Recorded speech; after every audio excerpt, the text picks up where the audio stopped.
So good morning, everyone. This morning, as we approach the end of February, I have a lot of things going through my mind in regards to our performance as a team and as a business. I've got a call later this morning, my time in the evening for the UK, with the UK group, looking at different ways that we can have a stronger kickstart to the year, even though we're in February. And that's okay, by the way, if you kickstarted January and you got to the end of January and you go, oh, my kickstart didn't work, right? Sometimes that happens, doesn't it? And we go, I might need to kickstart again. Yeah. And we heard, I saw on some of the group chats, someone saying, I'm restarting my business. I've been in for 12 years and I'm restarting, right? And that's fine. That's great. We need to have those restarts. We need to have those kickstarts. We need to have those starts.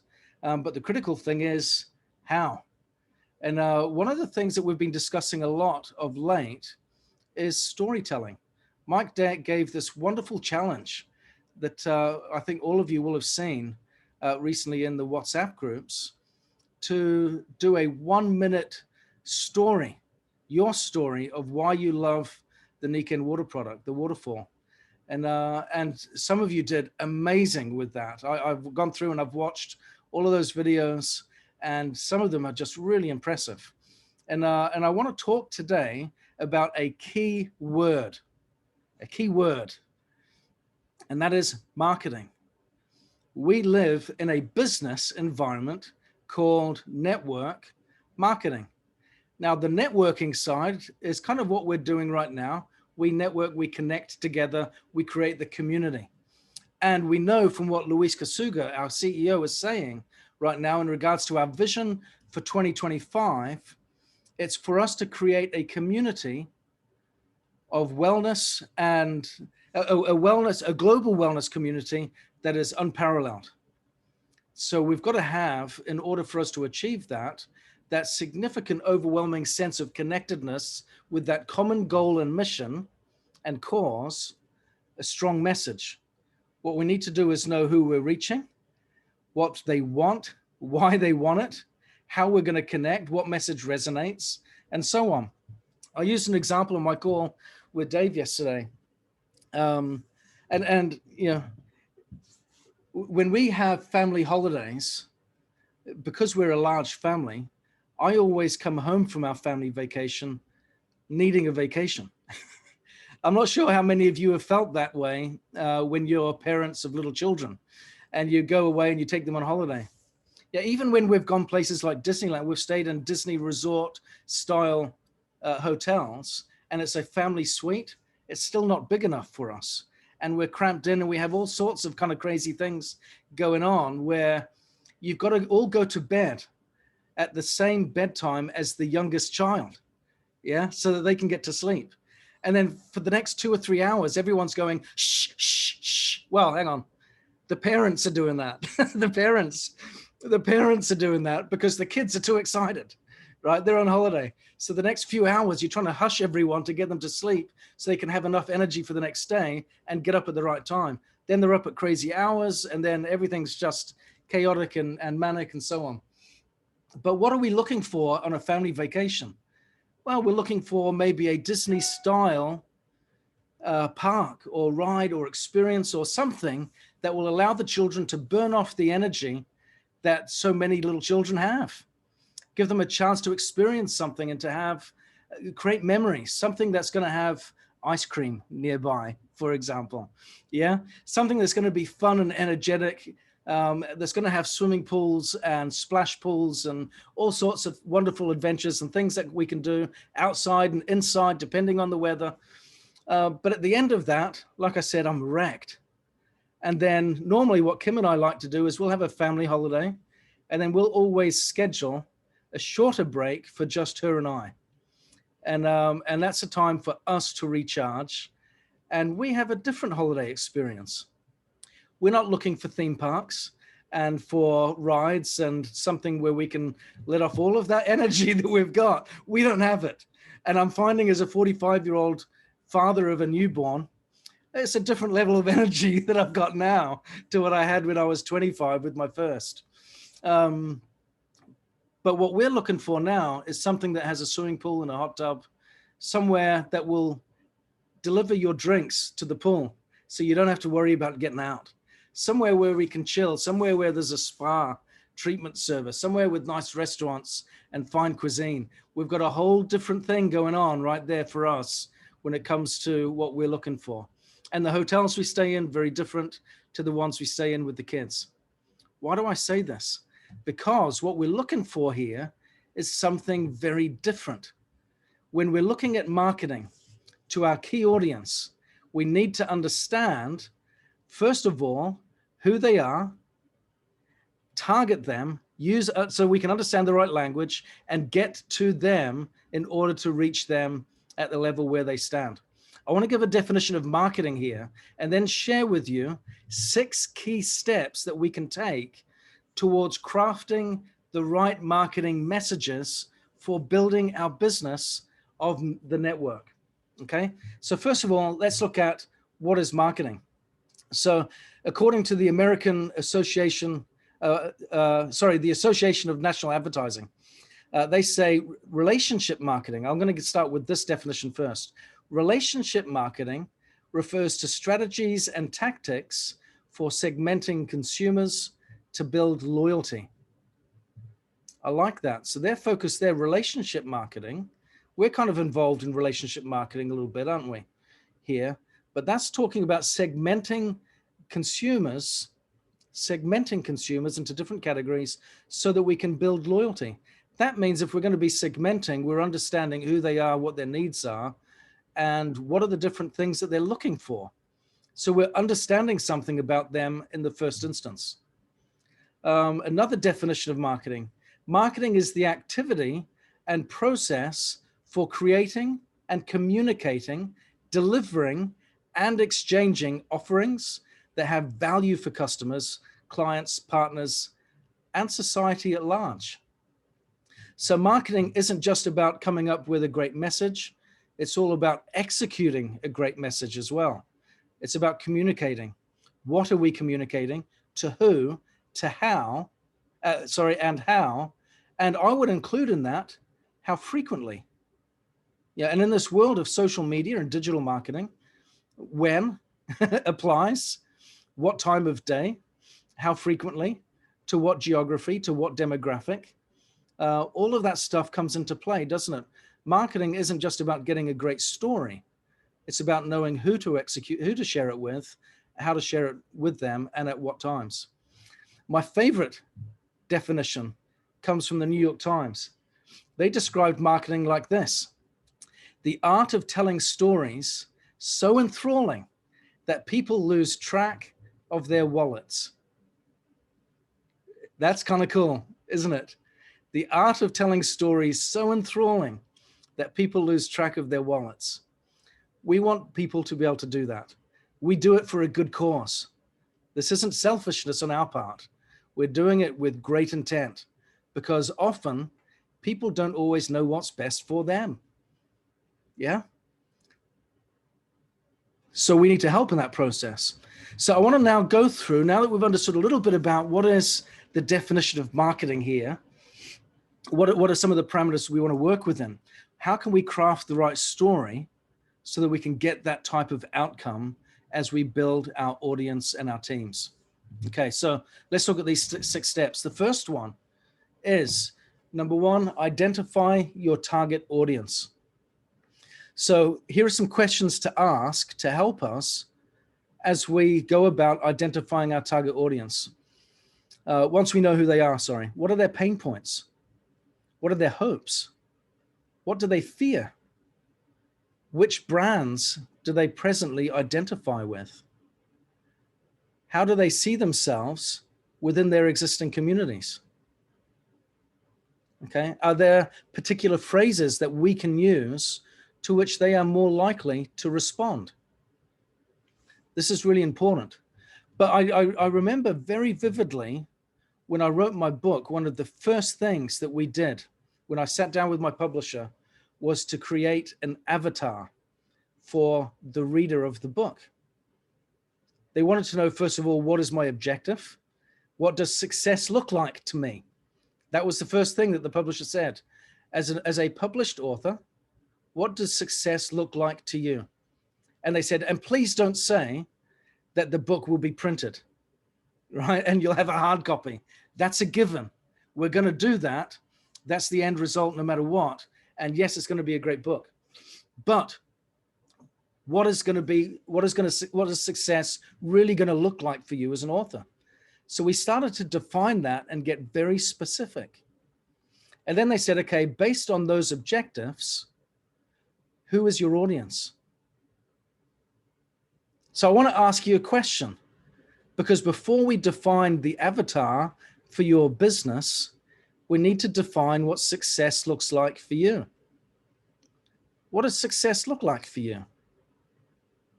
This certainly helps, doesn't it, when we know that, to understand who we're looking to reach and connect with as a business owner, as an entrepreneur. So I can see some people have got some pens in hand, which I'm loving. Awesome. So make a note, at least of the question, because maybe I might ask too many questions this morning and you might not get a chance to keep up. At least make a note of the question. What does success look like for you and your business? Because from there, you springboard to the next critical question, understanding who is my target audience. And from there, we create an avatar. An avatar is a replica, isn't it? It's a persona of someone that represents your ideal customer and business partner, not someone that's close to. This is critical, okay? When we're talking about avatars in marketing, we're not creating something that is close to, that is skirting the periphery of what we want. You know, an ideal avatar for us is not someone, for example, that will buy a product from Nikan. If I'm talking about a Nikan customer, an avatar for a Nikan customer doesn't buy a pair of insoles. They buy everything. And they keep buying month after month after month as loyal, wonderfully fanatical customers that love our products. Yeah? Because they've had life-changing experiences. Yeah? So that's the avatar. That's their behavior. But who are they? Now let's shape that out. What do they look like? What age are they? What is their gender? What is their social demographic? What is their economic demographic? Yeah. Let's try to understand some of those things. What are some of their pain points? Like I discussed before, some of those questions are really important. As a business partner, what is my avatar? It's not simply someone that joins and signs the contract to be a distributor. Maybe places a first order and sponsors another person. And we go, oh, phew, we got someone to sign an agreement. I won this month, right? That's it. That's not it. That's not the avatar. The avatar is someone that wants to go all the way. That, you know, like Eric Worre said in his event in November or December when it was, that joins as a distributor, cuts out the middle ranks, and then goes for the top. Yeah. Interesting that how he did that. He said, I'm not interested in the middle ranks. I'm interested in the top. And he cut them out of his equation as he set his sights on what he wanted to achieve. As we create an avatar there, that's going to start to certainly change some of our messaging, isn't it? Okay, so again, we've got here, what does success look like? First critical point. From there, we springboard to creating the right avatar. The avatar is not someone that represents some of the key behaviors. They represent all of the key behaviors, because this is what happens. We have an inverted triangular or funnel effect, don't we? A funnel where people come in bigger quantities and they fall out along the way, along the road. We've seen that. We see it in our business all the time. They come in and they fall out, but they fall out in different places. Now, they'll place an order, they'll stop. They'll go on to a subscription program, and then maybe they'll cancel a couple of years down the road. Yeah. Or they'll join and then they don't do anything. Or what have you. They'll get to silver, then they'll stop. Yeah. And we have all these different places where they fall out. But what you want to do, if you cater as your avatar for that, then you miss all of the key stuff that is at the point, at the tip, at the razor's edge, where the business really happens.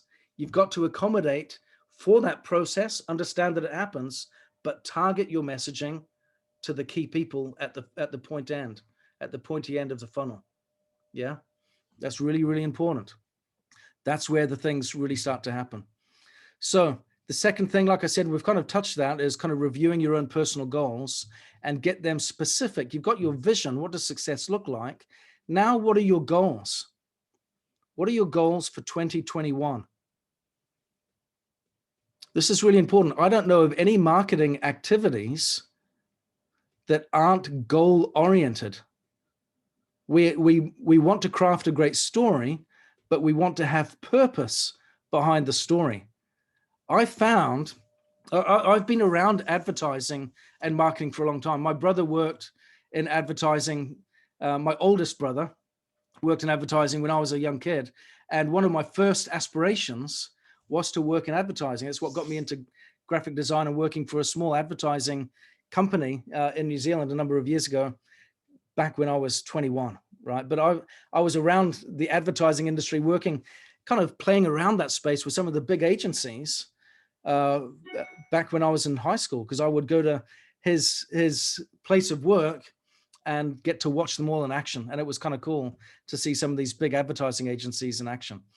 But what I found was the cream of the crop in advertising, at least in those days, I'm sure it is now, was TV commercials. If you were doing TV commercials, that was the creme de la creme, right? There's a ton of money, millions of dollars goes into that. But you know what? Boy, how hard is it to craft your message and distill it down to 30 seconds. 30 seconds. We sit down in our environments and talk for 45 minutes. And yet advertising agencies will take that message and say, let me put that into 30 seconds for you. 30 seconds. And now today, it's getting into 10 seconds, isn't it? 15 seconds. Yeah, when we see it even shorter. It's crazy what's going on. So we really need to look at what are our goals, because in order to get a tight message, in order to get your story focused and strong and well targeted, you've got to know why you're telling the story. You want to know who you're telling it to, but you've got to know why you're telling it. What purpose does it serve? What objective does it accomplish? Okay, so you want to know those, get those questions down in your mind, nice and clear, front and center as well, because that helps you in the creative process of getting your story out. Okay, so we start out, what does success look like for me in my business? Boom, who is my target audience? What do they look like? Imperfection. Let's craft that, get specific. Love the details, jump into the details there. Now, what are my goals? Because this is going to help me really target my marketing strategies, because I'm not just talking about stories, I'm also talking about where I'm going to tell it. I'm going to talk about how frequently I'm going to tell it. I'm going to talk about all the different places where it's going to go. Okay, I'm going to create not just a story or a message, but a strategy now. Okay, now we want to ascertain, moving on from there, our primary values and benefits of our opportunity, as well as of the products. And I would include in that of our community. What are the primary benefits and values? Now, remember, benefits, as Mike kept on repeating in the WhatsApp group in that challenge, benefits are different to features. We don't want to, when we're advertising, promoting, marketing, we want to focus on benefits. Yeah. What we don't want to do is create a features guide, a guide booklet that just gives you all the boring stuff. Yeah.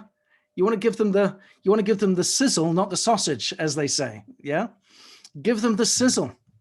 There was this great TV commercial that I remember when I was a kid, of a little boy coming home on a winter's day from school, and he was wrapped up. It was an English TV commercial, so he had his little school uniform on, and it's a wintry day outside, and the sky's gray and cold, and he comes in. It's all cold outside, and he comes in, and it's nice and warm, and his mum's frying bacon in the kitchen to make him a bacon sandwich. In England, a bacon sandwich is something that everyone loves. They call it a bacon butty. That's what they call it. And you got that sizzling sound going really strong in the background. And he comes in, he goes, "Oh, I love my mum because she always brings home the bacon," right? And that was it. That was the ad.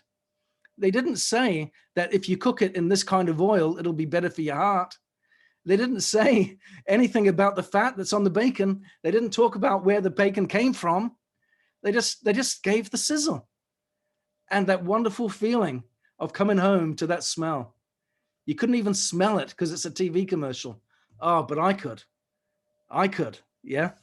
So remember, we focus on the benefits, and critically, moving on to the next one. So within that, ask yourself again, some questions here. What makes us special? What makes us different? Yeah. What sets us apart? What do we do better, more unique? That makes us smarter, faster, more opportunistic, perhaps in what we can offer people, more timely than other people. We want to be able to put this into, again, just a couple of sentences. And I've used this line a lot because I just love it. Oscar Wilde wrote a letter to his friend many years ago. Of course, he's been deceased for a while now. At the end of the letter, he put, "P.S. I'm sorry for the long letter. I didn't have time to write a short one." Yeah. And we all know, if any of you have done any blog writing or any writing of any kind, Madeline's waving her hand there, any writing of any kind, the art is not in the writing, it's in the rewriting. Yeah, that's where the real craft is. I certainly found that in writing my book, that it was a great journey in writing the chapters of the book, but then it became a real mission to go through the editing process, to get it crafted, to get the message tight and concise, to know what to pull out and what to keep in, get that ebb and flow correct. That took a lot of work and a lot of editing, a lot of time, a lot of patience on my wife's part as we went through that journey. But yeah, know the message, know what makes it unique, and then distill it down to just a few sentences. And here, number 4, I think we all could do a little better on this. How does the research do? How does the competition do? Are we taking a look at our competitors and what makes us better? Now, when we research the competitors' messages, please note that I'm saying research versus copy. One of the benefits of doing research is not to become disenfranchised by your own situation. I had a friend once that worked in an MLM, and he was asked to do some competitive analysis. So he joined another company, to get their materials, right? So he could have a look through and look at their marketing materials. He went covertly to a couple of meetings so he could check it out. He loved it so much, he joined them as a distributor. Right. And his boss, when he found out, goes, "That's not what he lost his job." Right. He's like, "You didn't go in there, to join the competition. You went there to get to get analysis and do some research. That's not what it's about." Okay. He lost track of the purpose.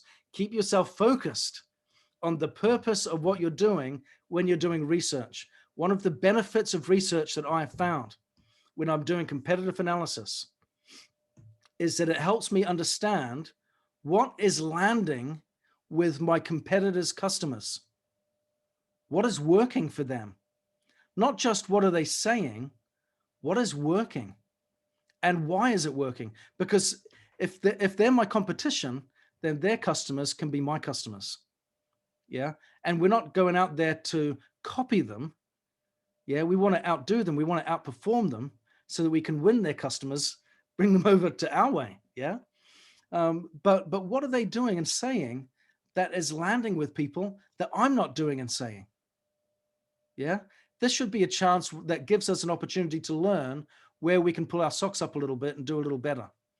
Okay, so yes, we can do that, but understand one of the fringe benefits of research is understanding what is working and why, so that we can learn how to do things better. Number 5, brainstorm what are some keywords associated with our brand. Keywords are really critical now, aren't they? So when people think of Apple, for example, what do they think of? What comes to your mind when you think of Apple? Innovative, ubiquitous, effortless, stylish. You know, all of these words kind of come to our mind. They're kind of top of mind, aren't they? What are some key words that are top of mind for you when you think of Nikan from a brand perspective that you want to put into the hands and hearts and minds of your future customers and business partners? We want to get those right and get them strong. And again, these key words need to have emotion behind them, don't they? You know, because emotion leads to action. That's what it's all about. So let's get a handful of descriptive keywords that we can weave into our messaging. So we've got our messaging, like I said, that we're creating, distilling it down to just a few sentences. It's targeted, it's goal-oriented, it's focused on an avatar. And the power of that, by the way, is when we speak to them and we speak to that avatar, when we go out into the ether, so to speak, if we do it online, or if we're connecting with people face to face, when we've got our message right and we meet those people, it clicks. Yeah. And the difference there isn't that heavy salesy approach where people go, I really need to try to convince and cajole that person, because that person is the person. Yeah. You found that person that has that pain point, that is looking for this solution, that is has this hope or this aspiration, and it's all woven into the fabric of your message, so that when you speak, it's like harmony. You come together and you go, ah, yes. There is a release almost of tension that can happen as a consequence. So I think that's really good that we understand that.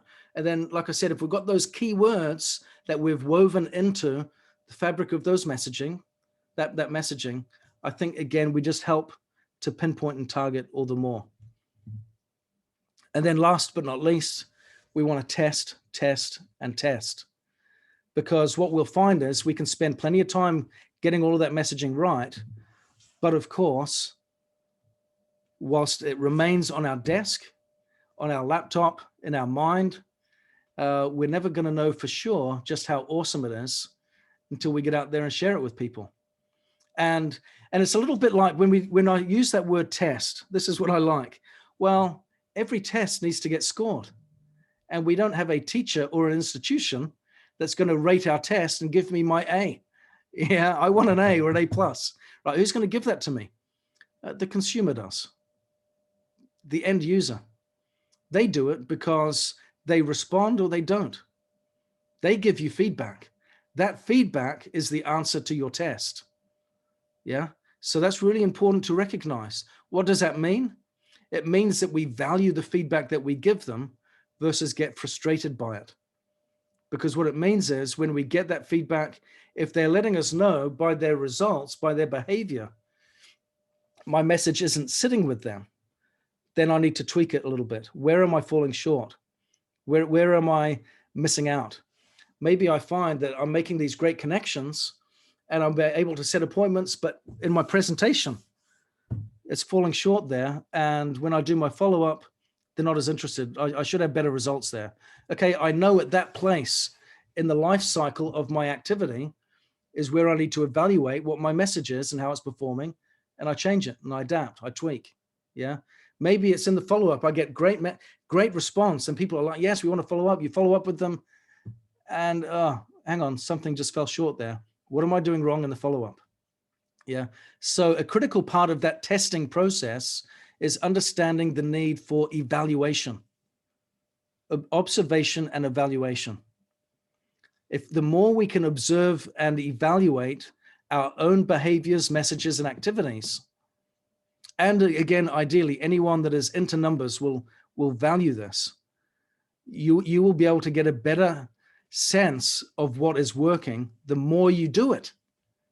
Yeah, because the greater the number, the more accurate the interpretation of the data can be. Yeah, it's very hard to say my message isn't really sitting right. I've had this happen a lot of times when I'm mentoring. People go, I don't think my message is really sitting right. I'm not getting the results. I don't think this business is working. Okay, how many people have you spoken to this past month? About 6. Right? Okay, there's a starting point for you, right? It's not that the business isn't working, you're not working the business. Yeah. So you've got to understand that if you want to get a good, strong evaluation, an accurate evaluation, we've got to do a meaningful amount of testing. That means get out there, share, talk, and ask. And the great thing is, we can build that in sometimes when we're talking to people. You know, please give me your feedback. I get that. I had a minor hospital procedure the other week, and when I came out, they had emails saying, will you please evaluate us? Will you please just complete this 1-minute survey of how we performed? Let us know how we did. Yeah. I went somewhere else. They did the same thing. Would you object, if you put your email in, if we just send you a short survey so that you could give me some feedback on how I'm performing? We want to do better for everyone. Yeah. Not everyone will say yes to that. Not everyone fills in the survey. Yeah. But it's certainly common practice everywhere we go that if someone is legitimately customer focused and interested in valuing their service and what they offer people, that they will seek feedback. And we're all participants in that already. So we know that it's common practice.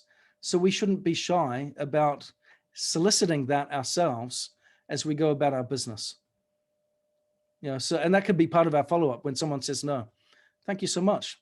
And it could be, we don't need to have email surveys, right? If that feels too complicated or too technical for us, it can simply be a question. Thank you so much. I appreciate you saying no, just so I can do better next time. This business is important to me. Would you mind letting me know what turned you off? Why you weren't interested? That feedback's really good. That's a great question to ask. Yeah. So learn to ask those questions. It doesn't need to be put in technical form, like in an email survey or something like that. You can do it through follow-up, but that certainly helps the marketing process, and it helps us again to craft our message. Okay, we've come to the end of our class today. I hope this has been helpful. I absolutely love marketing.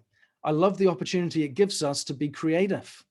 I love the creativity that lies within it, where we can just explore all the wonderful ways of what we can say, what we can do, and how we can be.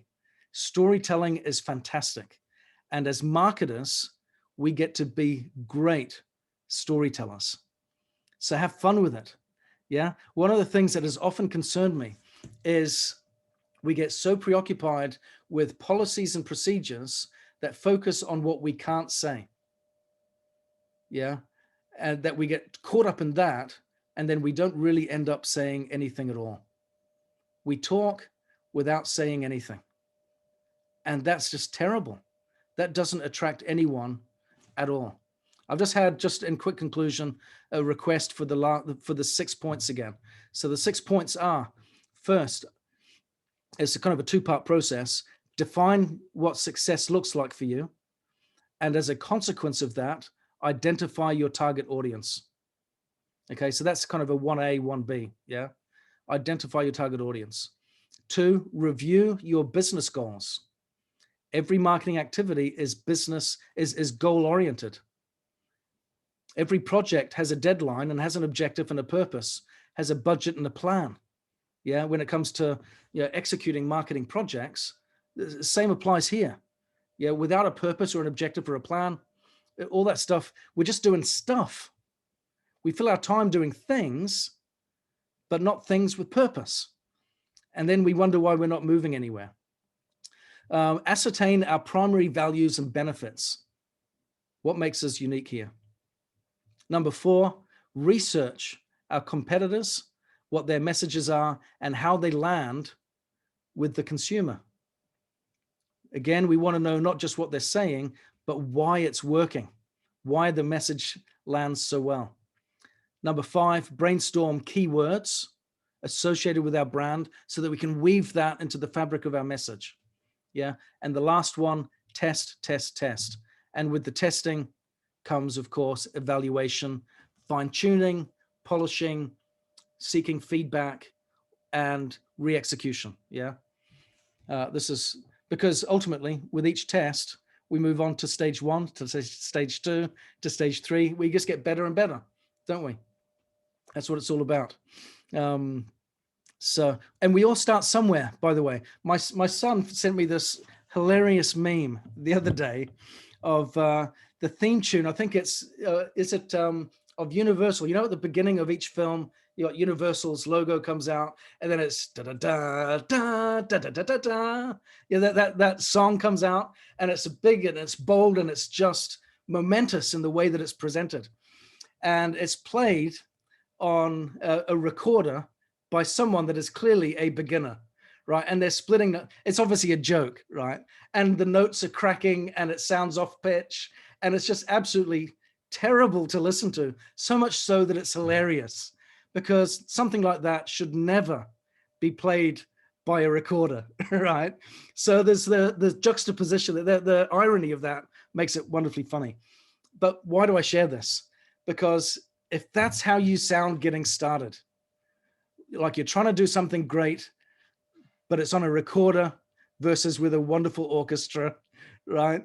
Don't you fret. Don't you worry. Just keep going, because you know what? That's where all great musicians started. That's where they all began. And eventually, over time, the more we test, the more we practice, the more we improve, the more we polish, we'll start to sound mighty and great. Yeah. So don't worry if your messaging doesn't quite land straight out the gate. Don't panic about it. Have fun with it. Keep doing it. This is a journey, not an event. Okay. So understand that too. As entrepreneurs, marketing is a journey, not an event. We don't come in as masters. We come in as practitioners that become masters over time. Okay. So thank you very much. We've gone on a little longer, but I think it's been time well spent. Love you lots, and we'll speak to you next week. Take care, everyone. Thank you, Ben. Thank you. Great call, Ben. Cheers. Yes, wonderful. Good message. Thank you. Cheers. Thank